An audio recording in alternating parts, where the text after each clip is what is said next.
Bapak Ibu, sungguh satu hal yang luar biasa. Kalau saya boleh kembali berada di sini, ini merupakan anugerah Tuhan yang sangat besar bagi saya. Terima kasih sudah diperkenalkan. Sekarang kita akan sama-sama berdoa terlebih dahulu ya. Bapa yang penuh kasih, hati kami melimpah dengan ucapan syukur. Karena kami tahu kami punya Tuhan yang ajaib. Tuhan yang luar biasa. Tuhan yang tidak pernah meninggalkan kami sedetik pun. Setiap langkah dalam kehidupan kami senantiasa ada dalam pemeliharaan dan pertolongan Tuhan. Kami tahu kalau kami ada di sini pada pagi hari ini merupakan satu anugerah yang paling besar.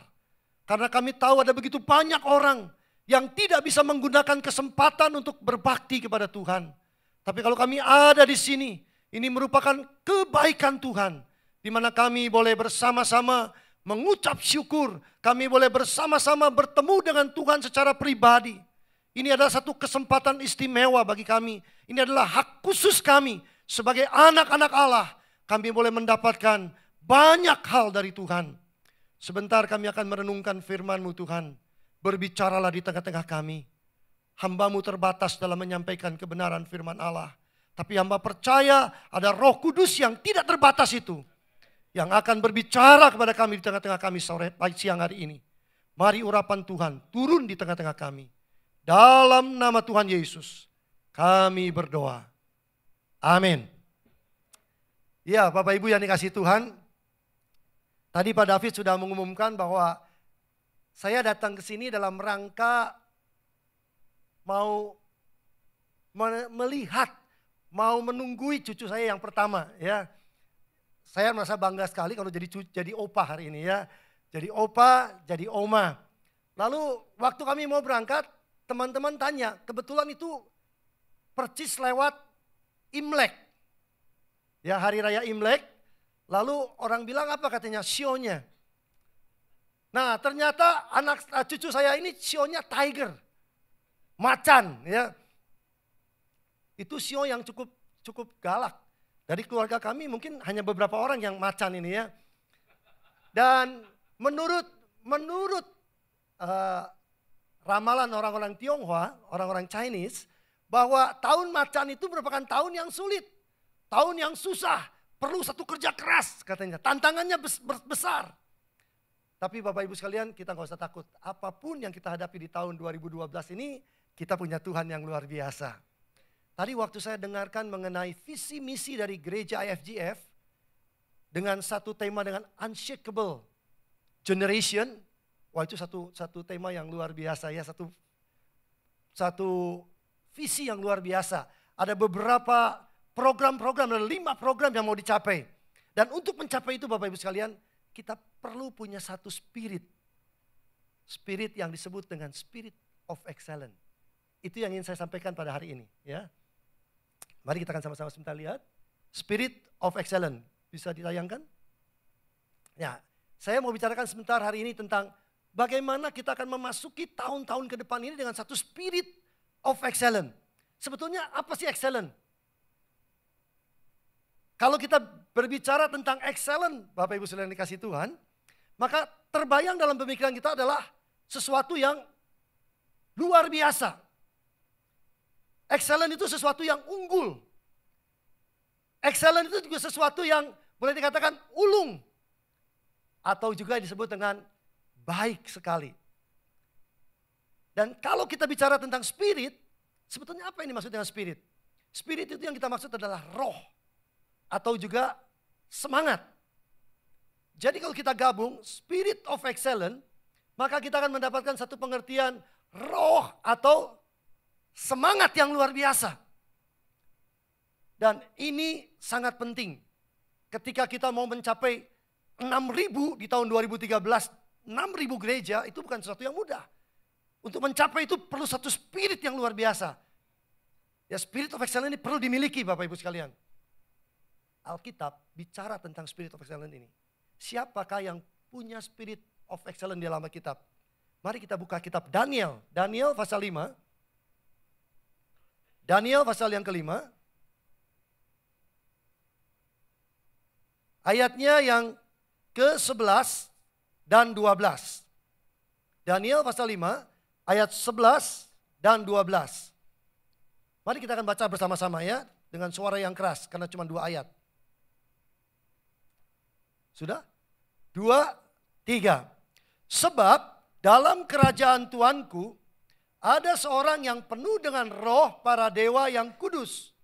Dalam zaman ayah Tuanku ada terdapat pada orang itu kecerahan, akal budi, dan hikmat yang seperti hikmat para dewa. Ia telah diangkat oleh Raja Nebukadnezar, ayah Tuanku, menjadi kepala orang-orang berilmu, para ahli jampi, para kasdim, dan para ahli nujum. Karena pada orang itu terdapat roh yang luar biasa dan pengetahuan dan akal budi, sehingga dapat menerangkan mimpi, menyingkapkan hal-hal yang tersembunyi, dan menguraikan kekusutan, yakni pada Daniel yang disebut dengan Belteshazzar oleh raja. Baiklah, sekarang Daniel dipanggil dan ia akan memberitahukan maknanya. Bapak Ibu Saudara yang dikasih Tuhan, Alkitab menjelaskan ada seorang yang bernama Daniel, dan Daniel ini punya roh yang luar biasa. Itu sebabnya jangan heran kalau Daniel ini bisa menyelesaikan berbagai macam kekusutan, berbagai macam persoalan. Dia memiliki hikmat, dia memiliki kepandaian, dia memiliki kebijaksanaan yang luar biasa. Kenapa? Karena ada satu roh yang luar biasa di dalam dirinya. Dan itu bukan cuma yang diakui oleh Daniel, tapi itu diakui oleh semua orang, termasuk oleh raja. Dan kalau saya perhatikan, Daniel ini ikut dalam pemerintahan 3 generasi. Dari mulai Raja Nebukadnezar, anaknya Belteshazzar, dan kemudian Nebukadnezar yang berikut. Kita bisa melihat bahwa Daniel itu 3 generasi. Dan dia selalu ada di top pimpinan yang tinggi sekali dan dipercaya oleh raja. Kenapa? Karena dia punya roh yang luar biasa. Punya spirit of excellence. Ada roh Allah di dalam dirinya. Ini yang menyebabkan Daniel menjadi seseorang yang sangat luar biasa. Nah, selain Daniel, ada beberapa tokoh di dalam Alkitab yang saya ingin katakan memiliki spirit of excellence juga. Yang pertama kita akan lihat, Bapak Ibu sekalian, yang pertama adalah Yusuf. Dalam Kejadian pasal 50 ayat 20 sampai 21a. Kita bisa baca di sini, dikatakan, memang kamu telah mereka-rekakan yang jahat terhadap aku, tetapi Allah mereka-rekakannya untuk kebaikan. Yakni memelihara hidup suatu bangsa yang besar. Jadi jangan takut, aku akan menanggung makanmu dan menanggung makan anak-anakmu juga. Bapak Ibu Saudara yang kasih Tuhan, ini kapan dikatakan oleh Yusuf? Pada suatu saat ketika Yusuf sudah menjadi raja di Mesir, dia menyelesaikan persoalan kelaparan yang begitu hebat di Mesir. Dan kemudian dia membawa balik orang tuanya, papahnya dan saudara-saudaranya masuk kembali ke Mesir. Dan dipelihara. Dan ayahnya meninggal, Yakub meninggal.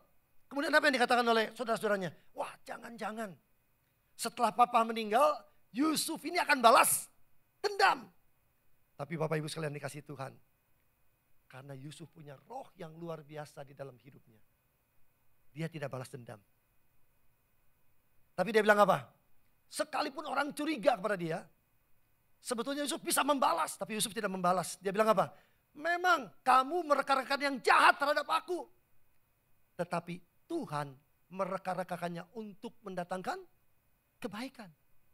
Saudara, orang yang punya spirit of excellence di dalam hidupnya, ada Roh Kudus di dalam hidupnya, adalah orang yang bisa mengampuni kesalahan orang lain.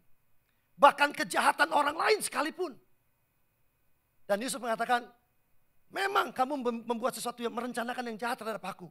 Tapi Tuhan merencanakannya untuk mendatangkan kebaikan.